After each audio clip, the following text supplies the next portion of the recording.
Hi everyone, this project is forward and reverse control using indicator using sensor.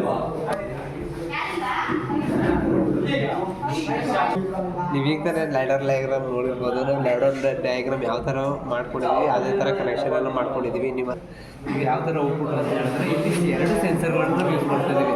ಒಂದು ಸೆನ್ಸರ್ನು detect ಮಾಡಿದ ತಕ್ಷಣ conveyor forward ಆಗೋದು, ಇನ್ನೊಂದು side sensor detect ಮಾಡಿದ ತಕ್ಷಣ ರಿವರ್ಸ್ ಕನ್ವೇಯರ್ ಬೆಲ್ಟ್ ಪ್ರೆಸೆಂಟ್ ಆಗಬೇಕು ಅಂತ ಹೇಳ್ಬಿಟ್ಟು ಪ್ರಾಜೆಕ್ಟ್. ನೆಕ್ಸ್ಟ್ ಔಟ್ಪುಟ್ಟ ನೋಡೋಣ. ಔಟ್ಪುಟ್ನ ನಾವು ಯಾವ ಥರ ಅಂತ ಹೇಳಿದಾಗೆ ಸೆನ್ಸರ್ ಡಿಟೆಕ್ಟ್ ಆಗಿದ ತಕ್ಷಣ ಮೋಟ್ರು ಫಾರ್ವರ್ಡ್ ತಿರುಗಬೇಕು, ಇನ್ನೊಂದು ಸೈಡು ಡಿಟೆಕ್ಟ್ ಮಾಡಿದ ತಕ್ಷಣ ರಿವರ್ಸ್ ತಿರುಗಬೇಕು ಅಂತ ಹೇಳ್ಬಿಟ್ಟು ಈ ಔಟ್ಪುಟ್ ಯಾವ ಥರ ಅಂತ ತೋರಿಸ್ತೀನಿ. ಡಿಟೆಕ್ಟ್ ಮಾಡ್ತೀನಿ, ಫಾರ್ವರ್ಡ್ ತಿರುಗ್ತದೆ, ಇಂಡಿಕೇಟ್ ಆಗಬೇಕು. ಇನ್ನೊಂದು ಸೆನ್ಸರ್ ಡಿಟೆಕ್ಟ್ ಮಾಡಿದ ತಕ್ಷಣ ರಿವರ್ಸ್ ಆಗ್ತಿರ್ಬೇಕು, ರಿವರ್ಸ್ ಆಗ್ತಿರ್ತೈತೆ, ಇನ್ನೊಂದು ಇಂಡಿಕೇಟ್ ಆನ್ ಆಗಿತ್ತು. ನೀವು ಹಿಂಗೆ ಗಮನಿಸ್ಬೋದು, ರಿಲೇನು ಆನ್ ಆಗ್ತಿತ್ತು.